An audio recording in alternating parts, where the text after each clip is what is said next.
The Drunkard and the Opium Addict. Once upon a time, in a village not far from here, there lived a drunkard and an opium addict. Both being outcasts of society, they became the best of friends.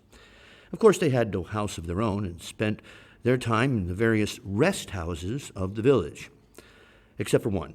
There was one near the cemetery that was believed to be the meeting place of ghosts every night.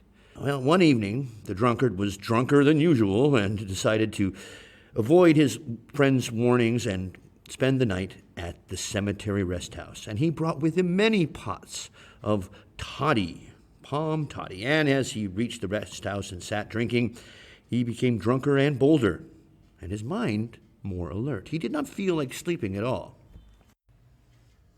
It was about midnight when 2 or 3 ghosts came into the hut, but before they could suspect that he was a human, the drunkard calmly said, "Hello, fellows, are you late today, or am I early?"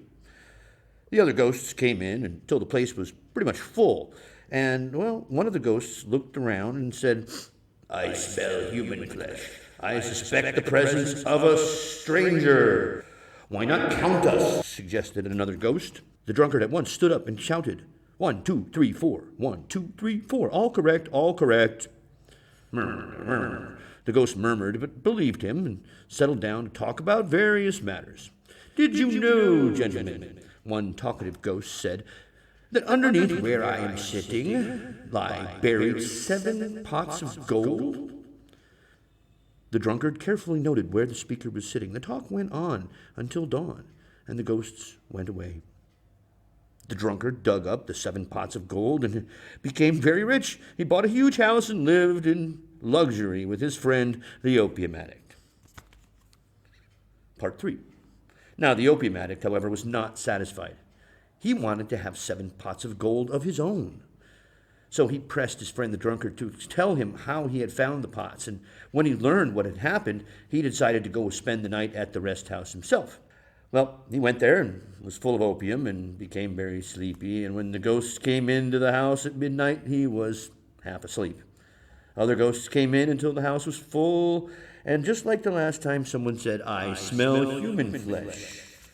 Another ghost reminded the company of how some nights before a human being had been present in their meeting and had run off with the 7 pots of gold after listening to their talk. Now a third ghost stood up and started to count the company, and all the time the opium meter was too sleepy to do anything. The ghosts had been suspecting him the whole time and realized he's a human being. So what they did was they pulled his nose until it became a full 3 yards long. Then all the ghosts left the rest house without saying anything more.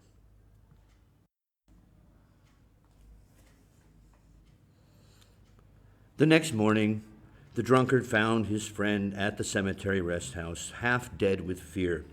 The drunkard helped the opium addict to his feet, and they went home. And as they walked through the village, all the villagers roared with laughter at the 3-yard-long nose of the opium addict. "Friend," consoled the drunkard, "I will go tonight and find out the cure for your long nose." And when night came, the drunkard went to the cemetery rest house, and after fortifying himself with many pots of toddy, he waited until 2 or 3 ghosts came in and said cheerfully, "Hello, fellows. I came early, hoping to find a human being in the rest house again. Last night, I had no fun at all, for you people just crowded around him and gave me no chance to get at his nose." The ghosts laughed. They never suspected him. When the ghosts had all assembled, one ghost suggested that the company be carefully counted, as once again he could smell human flesh.